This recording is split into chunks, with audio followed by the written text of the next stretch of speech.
বাংলাদেশের রাজনীতিতে এমন এক মুহূর্ত এসেছে যখন ইসলামী দলগুলোর সামনে ইতিহাস বদলে দেওয়ার সুযোগ, আর ঠিক সেই সময় শুরু হয়েছে ভাঙনের শব্দ।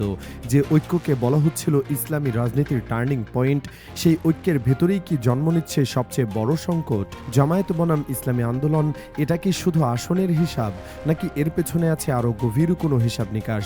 যে জোটকে ঘিরে সমর্থকদের আশা ছিল আকাশ ছোঁয়া, সেই জোট কি ভেঙে পড়তে যাচ্ছে? মনোনয়নপত্র জমার আগেই আজকের এই ভিডিওতে আমরা দেখে নেব ইসলামী ঐক্যের আড়ালে লুকিয়ে থাকা ক্ষমতার দ্বন্দ্ব, আসন বন্টনের অঙ্ক এবং সেই প্রশ্ন, এই জোট টিকবে নাকি ইসলামী রাজনীতি আবারও বিভক্তির ইতিহাস লিখবে? বাংলাদেশের রাজনৈতিক অঙ্গনে ইসলামী দলগুলোর দীর্ঘ ইতিহাস রয়েছে, যা কয়েক দশক ধরে বিস্তৃত। জামায়াতে ইসলামী থেকে শুরু করে ইসলামী আন্দোলন বাংলাদেশ, খিলাফত মজলিস পর্যন্ত অসংখ্য সংগঠন বছরের পর বছর তাদের ধর্মভিত্তিক রাজনৈতিক আদর্শ নিয়ে কাজ করে যাচ্ছে।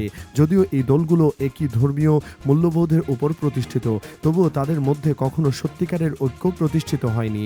আকিদাগত বিভিন্ন মত পার্থক্য এবং নেতৃত্বের প্রশ্নে বিরোধ সবসময় তাদের আলাদা রেখেছে।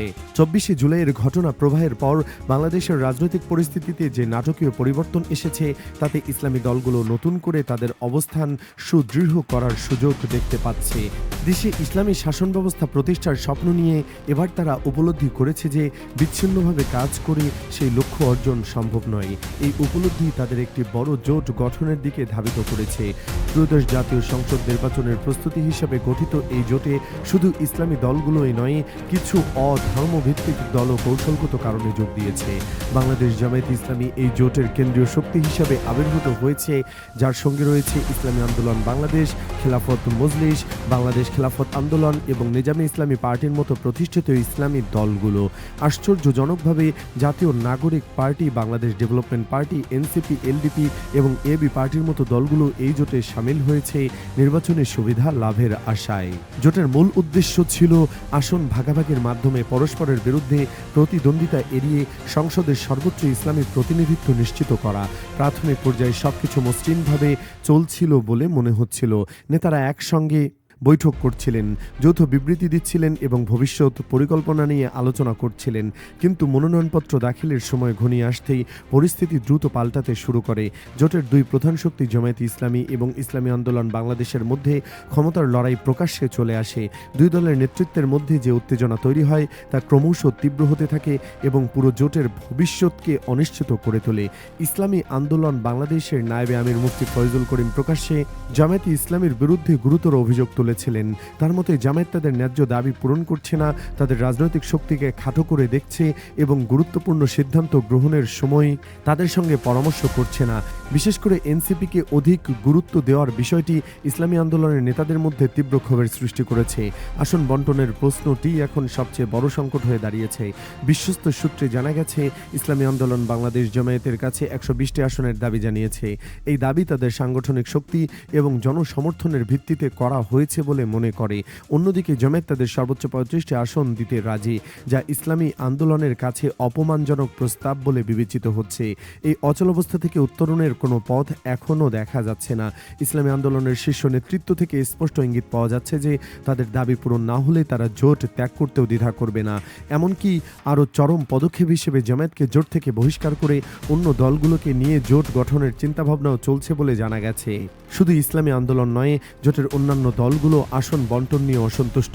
বাংলাদেশ খিলাফত মজলিস এবং নিজামী ইসলামী পার্টি উভয় মনে করে যে তারা যে পরিমাণ আসন পাচ্ছে তা তাদের প্রাপ্যের তুলনায় অনেক কম।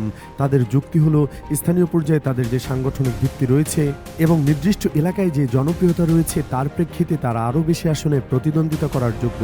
সর্বশেষ তথ্য অনুযায়ী জামায়াতে ইসলামী 11 দলীয় জোটের শরিকদের জন্য মোট 110টি আসন ছেড়ে দিতে প্রস্তুত এবং নিজেরা 190টি আসনে প্রার্থী দিতে চায়। এই বন্টনে খিলাফত মজলিস পাবে 15টি, বাংলাদেশ খিলাফত মজলিস 10টি, বাংলাদেশ ডেভেলপমেন্ট পার্টি 2টি, জাতীয় গণতান্ত্রিক পার্টি 3টি, খিলাফত আন্দোলন 4টি, নিজামী ইসলামী পার্টি 2টি, ইসলামী আন্দোলন বাংলাদেশ 35টি, এনসিপি 30টি, এলডিপি 3টি এবং লেবার পার্টি 3টি আসন। এই বন্টন প্রস্তাব নিয়ে জোটের অভ্যন্তরে তীব্র বিতর্ক চলছে। ইসলামী আন্দোলনের পক্ষ থেকে এই প্রস্তাব সরাসরি প্রত্যাখ্যান করা হয়েছে। তারা মনে করে এটি তাদের প্রকৃত শক্তির প্রতিফলন নয়, জামায়াত ইচ্ছাকৃতভাবে তাদের দুর্বল করার চেষ্টা করছে। রাজনৈতিক পর্যবেক্ষকরা এই পরিস্থিতিকে অত্যন্ত উদ্বেগজনক বলে মনে করছেন। তাদের মতে ইসলামী দলগুলো যদি এই মুহূর্তে ঐক্যবদ্ধ থাকতে না পারে, তাহলে আসন্ন নির্বাচনে তাদের পক্ষে উল্লেখযোগ্য সাফল্য অর্জন করা প্রায় অসম্ভব হয়ে পড়বে। বিভক্ত হয়ে নির্বাচনে অংশ নিলে একে অপরের ভোট কেড়ে নেওয়ার ফলে সবাই ক্ষতিগ্রস্ত হবে। একজন সিনিয়র রাজনৈতিক বিশ্লেষক নাম প্রকাশ না করার শর্তে বলেছেন, ইসলামী দলগুলোর জন্য এটি একটি ঐতিহাসিক সুযোগ, কিন্তু ব্যক্তিগত এবং দলীয় স্বার্থ যদি বৃহত্তর লক্ষ্যের উপরে স্থান পায়, তাহলে এই সুযোগ হাতছাড়া হয়ে যাবে। জোটের ভেতরকার টানাপোড়েন শুধু আসন বন্টনের মধ্যে সীমাবদ্ধ নেই, নীতিগত বিষয়ে মতপার্থক্য রয়েছে। কোনো দল মনে করে জোটের নেতৃত্ব খুব বেশি রক্ষণশীল অবস্থান নিচ্ছে, আবার কেউ মনে করে আরও কঠোর ইসলামী নীতি অনুসরণ করা উচিত। এই মতাদর্শগত বিভাজন জোটের ভবিষ্যৎকে আরও নিশ্চিত করে তুলছে। তবে কিছু আশাবাদী নেতা এখনও বিশ্বাস করেন যে শেষ মুহূর্তে একটি সমঝোতায় পৌঁছানো সম্ভব হবে। তারা মনে করেন সবাই বুঝতে পারবে যে ঐক্যবদ্ধ থাকাই তাদের রাজনৈতিক ভবিষ্যতের জন্য সবচেয়ে ভালো। কিন্তু সময় দ্রুত ফুরিয়ে আসছে এবং মনোনয়নপত্র দাখিলের সময়সীমা খুব কাছে। জোটের একজন মধ্যম পর্যায়ের নেতা জানিয়েছেন, পরবর্তী কয়েকদিনের মধ্যে চূড়ান্ত সিদ্ধান্ত নেওয়া হবে, হয় সবাই একসঙ্গে থাকবে, নয়তো আলাদা হয়ে যাবে। তিনি আরও বলেন, আমরা সবাই চাই জোট টিকে থাকুক, কিন্তু সবার দাবি পূরণ করা সম্ভব নয়। এই পরিস্থিতির সাধারণ মানুষ এবং ইসলামী রাজনীতির সমর্থকরা উদ্বিগ্ন। তারা দীর্ঘদিন অপেক্ষা করছে ইসলামী দলগুলোর ঐক্যবদ্ধ হওয়ার জন্য। এখন সেই ঐক্য ভেঙে পড়ার উপক্রম, তখন তাদের হতাশা স্পষ্ট। 24শে জুলাইয়ের পর বদলে যাওয়া রাজনৈতিক বাস্তবতায় ইসলামী দলগুলোর এক ছাতার নিচে এসে যে স্বপ্ন দেখেছিল, তাকে এখন ক্ষমতার লড়াইয়ে ম্লান হয়ে যাচ্ছে। আসন বন্টনের নামে কি চলছে শক্তি প্রদর্শনের নীরব যুদ্ধ, আর এই যুদ্ধে কারা হচ্ছে শক্তিশালী, কারা কোণঠাসা। শেষ পর্যন্ত এই জোট টিকবে কিনা তা নির্ভর করবে নেতাদের রাজনৈতিক পরিপক্কতা এবং সমঝোতার মানসিকতার উপর। আগামী কয়েকদিনের ঘটনা প্রবাহই নির্ধারণ করবে বাংলাদেশ ইসলামী রাজনীতির ভবিষ্যৎ গতিপথ।